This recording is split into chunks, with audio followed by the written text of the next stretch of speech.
Hello. So I'm fat. Anyone else? Anybody else?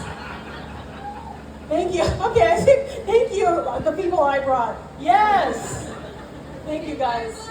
Yeah, and one person in her heart. I see that happen all the time. I'm going to talk to you guys about this. I feel like, isn't it kind of taboo for women to talk about being fat on stage? Like, I feel like, how often do you really see that happening? I feel like there's sort of people talking about fatness and there's fat jokes, but not like, this is the scenario and I'm just going to tell you about it.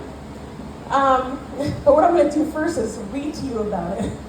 I'm just kidding. That's a joke about how I just finished this today and I'm reading off the paper a little bit. So the thing about being a heavyweight is you also got some pretty deep wisdom that's weighing you down. So I'm going to share that with you all tonight, a little bit about my experience. So the first thing I've learned is that if you want to see the numbers go down on the scale, it's really not like an elevator, because the one way you can't go back down is the same way that you came up. You have to really like change your behavior, you know, you can't have like a tic-tac, you have to have a tactic, and you really just have to shift things up. So last week, actually with the person who said she's a fat ass in her heart, we went to a yoga studio, and when we walked in, the women at the front desk were so sweet, and they were like, hey, have you been here before? And I've been there before, you know, I'm used to like when I go to the gym, sometimes people are like super kind to me, which I love, and they think I'm a beginner. I mean, they don't know. They don't know what I got. It's just fine, you know, they're being nice. So I was like, but I was kind of like, I don't feel like dealing with this right now. So I said to them, no, it's not my first time doing anything in life. And they looked at me for 1 second. I was like, wait a second, what if I actually acted that way all the time?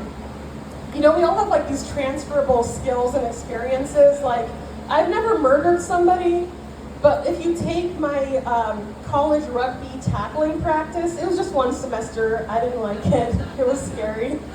But you add that, and then like being on hold for an hour with customer service, maybe throw in a couple of things, you know, suddenly murder could be on the table, like it's easy, you know, you always just tell yourself, I've done something like this before, I can do this. So when I realized I was saying to these women at the front desk, is like, no, I know what I'm doing, I just obviously haven't been doing it enough. Which is not necessarily better, but you know, at least I like stood my ground, like I know what I'm doing at a yoga studio. Which is taking a nap, which I sometimes have done. And they say that's good, it's all about breathing, right? So, I don't know if you guys have experienced this. Does anyone else have negative thoughts about their body?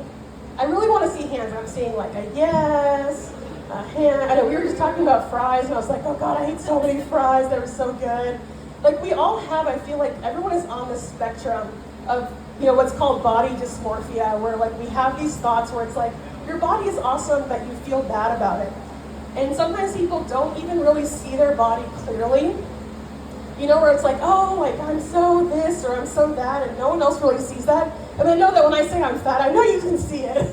I mean, I see it too. But I mean, some people have that experience of like sort of over-imagining what their flaws are. I think I'm accurate about what my curves are. I won't say flaws. So, I mean, sometimes my brain, though, hasn't caught up. Like, when I walk around, I don't know if you, can you see?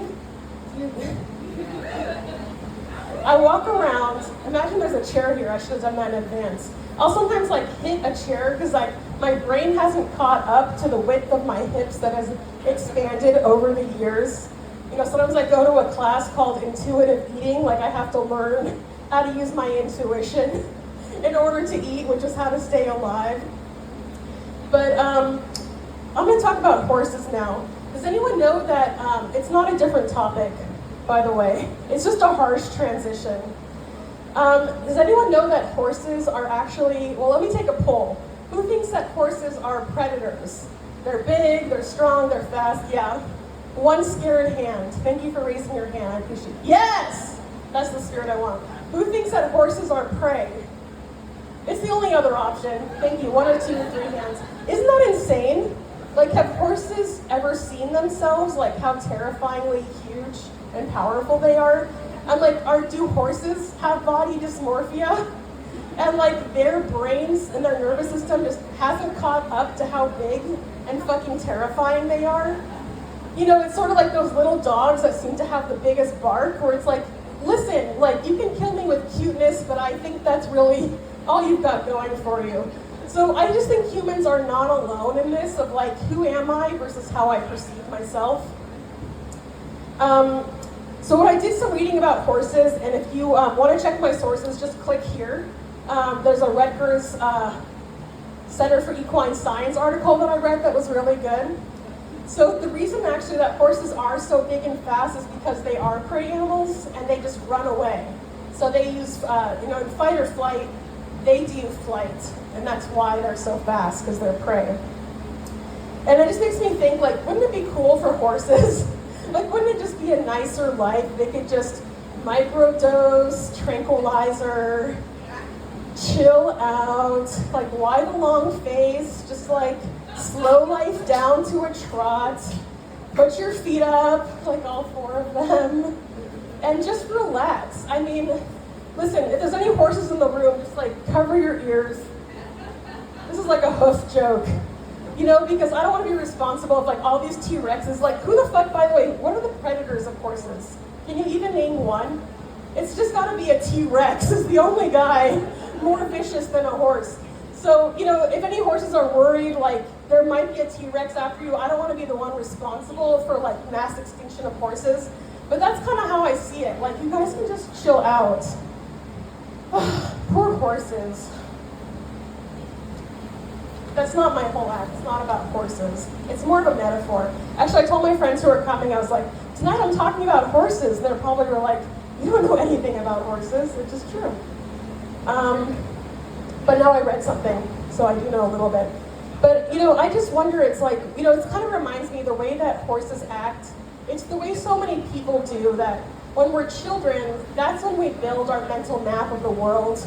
You know, am I safe? What do I believe? How do I operate?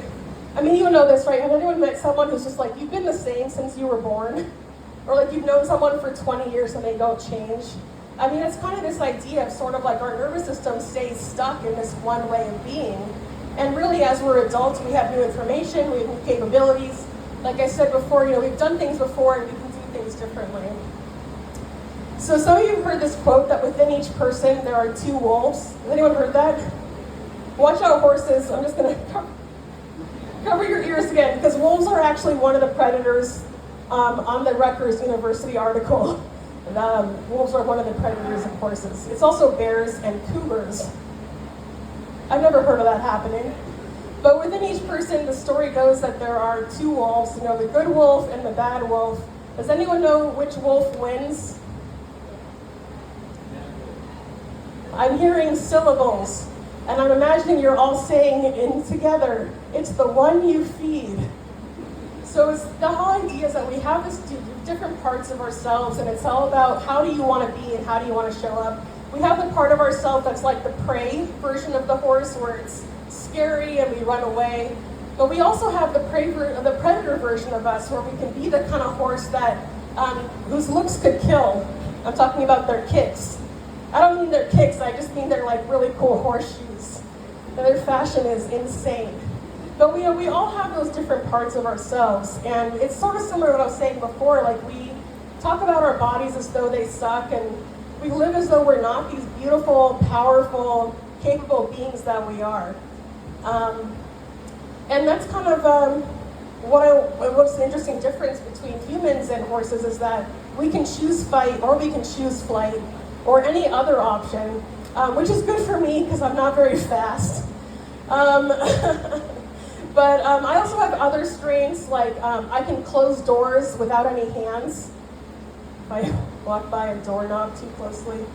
I have a monogamous relationship with gravity, so I'm very good at being centered and grounded, so actually my yoga practice is great. And I was thinking I could make a joke like, I'm just hip. I feel like that's a little bit, that's not the best joke, but there's something in there. Well, I have never talked about horses this much in my whole life. That's very true. I hope to never again. But, you know, the point is to remember we've all done these things before, including talk about horses. You've all been there. And now we're going to stop talking about them because we're not going to go back down the way that we came up either. So thank you. And thank you to all of my friends, Fat Ass and Not, who came to support me. Thank you, Shay. And thank you to my ass for the inspiration.